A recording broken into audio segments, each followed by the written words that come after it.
Mom, what really happened to Chief Odegu? Did you have anything to do with his death? Anita was taken aback by her daughter's directness.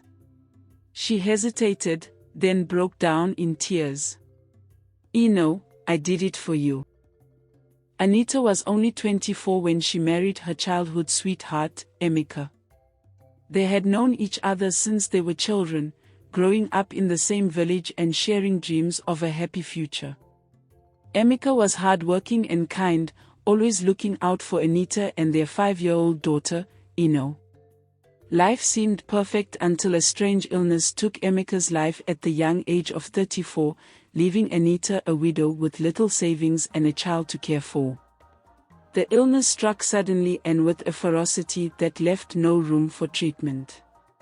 Emeka's health deteriorated rapidly, and within weeks, he was gone. Anita was devastated.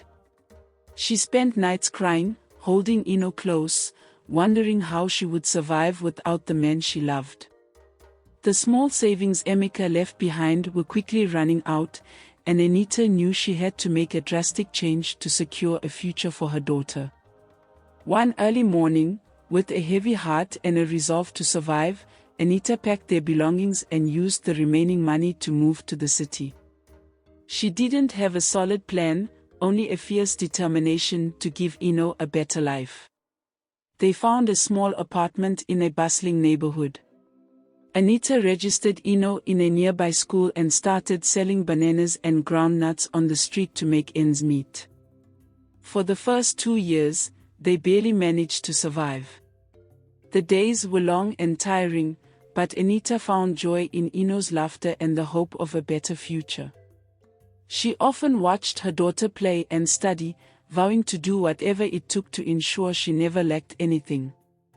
Despite their struggles, Anita was happy, but deep inside, she craved something bigger for herself and Ino.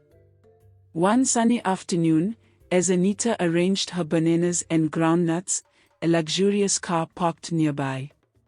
A well-dressed man in his early 50s stepped out and approached her stall. His name was Chief Odegu, a wealthy businessman known for his numerous ventures across the city. "Good afternoon," Chief Odegu greeted warmly. "I see you have some fresh bananas here." Anita smiled politely. "Good afternoon, sir."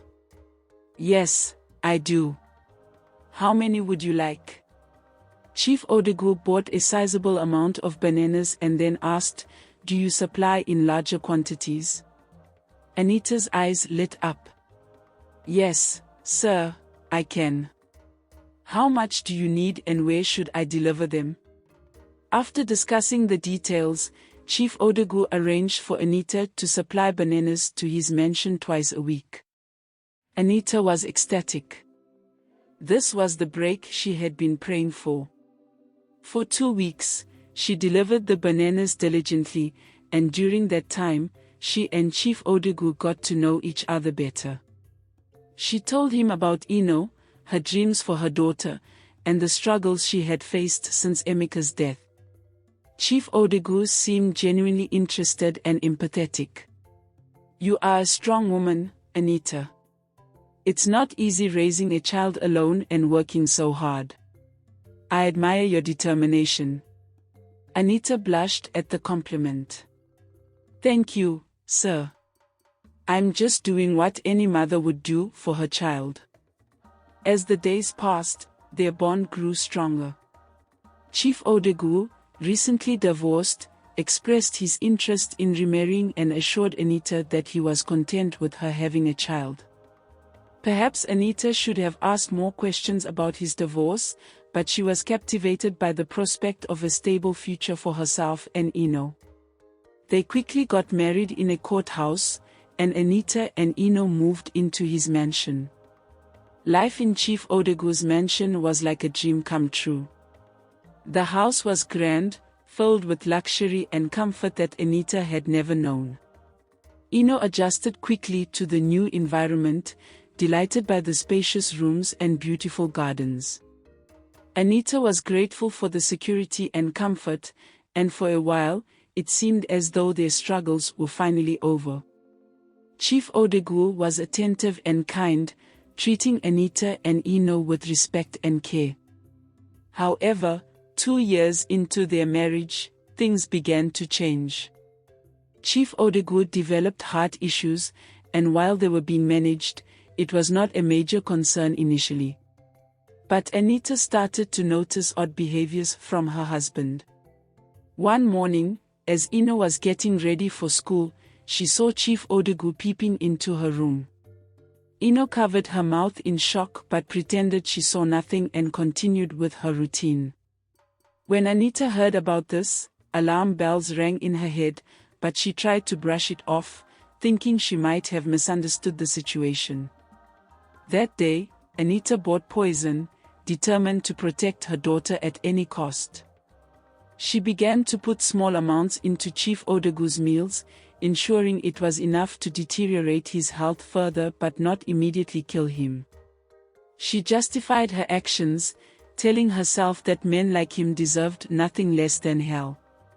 Within a month, Chief Odegu's heart issues worsened. He was rushed to the hospital several times, but his condition only deteriorated. One night, as he was being taken to the hospital, he died on the way. The doctors concluded it was heart failure, and no one suspected foul play. Anita and Ino remained in the mansion, now rich and secure. Chief Odegu had indeed willed a significant portion of his properties to Anita and her daughter. Anita felt no remorse for her actions. In her mind, she had done what was necessary to protect her daughter and secure their future. Life continued smoothly for Anita and Ino. With their newfound wealth, Anita was able to provide Ino with the best education and a comfortable life. She hired help to manage the mansion and invested in various businesses to ensure a steady income. Despite the tragic end of her second husband, Anita was content. She had done what she needed to survive and thrive. However, Ino began to notice changes in her mother. Anita was no longer the cheerful and loving mother she had known. She had become more guarded, her smiles less frequent. Ino, now older and more perceptive, sensed that something was not right. She tried to ask her mother about it, but Anita always brushed her off, saying everything was fine. As time went on, the weight of her actions began to take a toll on Anita. She started to have nightmares about Chief Odegu, seeing his accusing eyes and hearing his voice in her dreams. She began to withdraw from social activities, becoming more isolated and paranoid.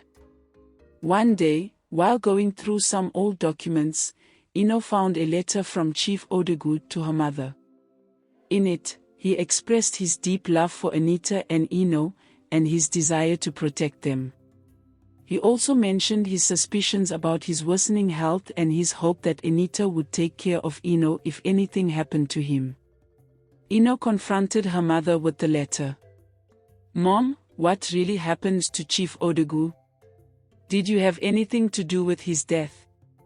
Anita was taken aback by her daughter's directness. She hesitated, then broke down in tears. "Ino, I did it for you. I had to protect you. He was not the man we thought he was." Ino was horrified. "But Mom, killing him?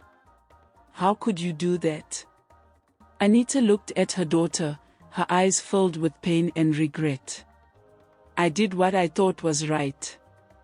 I didn't want you to suffer or be hurt. I couldn't let him harm you." Ino was conflicted.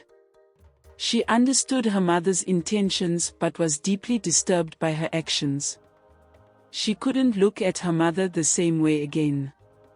The bond they once shared was now strained, and the mansion, once a symbol of their security, became a constant reminder of the darkness that had infiltrated their lives.